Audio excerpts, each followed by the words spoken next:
भाषा और संस्कृति जाति को समृद्धि करे।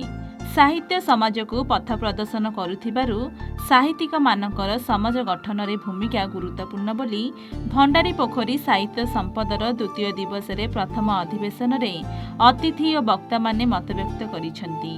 संसदर सभापति डॉक्टर सुरेंद्र मिश्र अध्यक्षता और कार्यकारी सभापति प्रकाश महापात्र संचालन रे अनुष्ठित कार्यक्रम को उच्च शिक्षा ओडिया भाषा साहित्य और संस्कृति मंत्री सूर्यवंशी सुरज उद्घाटन करी भाषा और संस्कृतिर महत्व संपर्क में उल्लेख करथिले।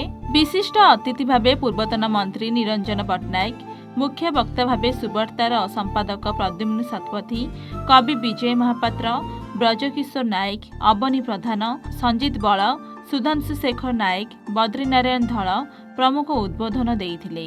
एही अवसर में पवन नायक चितिरी मितिरी भितिरी कथा, झुरनबाला खुंटिया कुंज कलिका, मनोरंजन नायक बड़ मनीष हेबा, केशव सेट्टी मनमर्मर, राखाल स्वाई कुंभीर पिठिरे पद्म पुस्तक उन्मोचित होइथिला।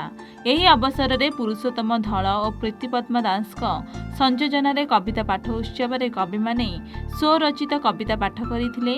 अतिथि माने अनेक साहित्य और संस्कृति पई उत्सर्गीकृत प्रतिभा मानक संबर्धना प्रदान करा जायथिला। पुस्तक प्रदर्शनी, चित्रकला प्रदर्शनी, पुराना सामग्री प्रदर्शनी करा जायथिला। उद्यापन अधिवेशन संसदर उपसभापति शरद चंद्र महापात्र अध्यक्षता करथिले। एथिरे मुख्य अतिथि भावे पूर्वतन मंत्री प्रफुल्ल सामल, मुख्य वक्ता भावे इंग अभय सुतार, डॉक्टर क्षीरोद सामल, प्राध्यापक सुरंजन पंडा, रतिकांत बेहेरा, पुरुषोत्तम धल, अध्यापक भरत चंद्र करण वक्तव्य प्रदान करथिले। संसदर उपसभापति अध्यापक अनादिचरण साहू, पवन कुमार नायक, निर्मल सेनापति अतिथि परिचय, स्वागत भाषण और धन्यवाद प्रदान करथिले।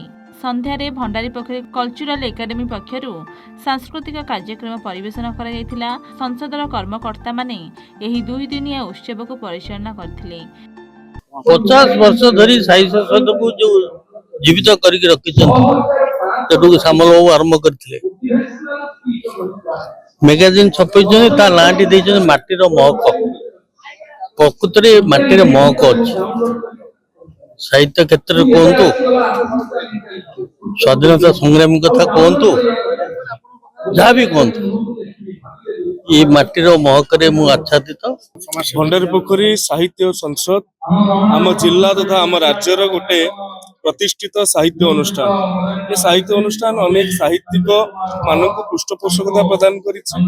अनेक साहित्य सर्जन हबारे मध्य यार भूमिका रही। आज एतबेले ये 50 वर्षर तार स्वर्णिम यात्रा को पूरण करुछि।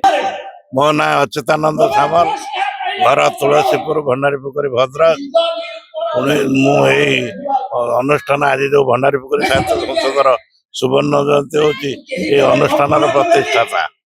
कौन कह आज सुवर्ण जयंती पालन हो आज यार उद्यापन दिवस आपनकर बहुत आशा थिला जे सुवर्ण जयंती पालन कौन कह मो मन अति मात्रा खुशी मु आनंद रे आत्महरा होते आम जो अनुष्ठान को गढ़ीलु ये अनुष्ठान सहित संपृक्त बहु लोक विदाय नहीं गले। आम केते जन अल्प केते जन अच्छु बहुत साहित्यिक अनुष्ठान सृष्टि कर।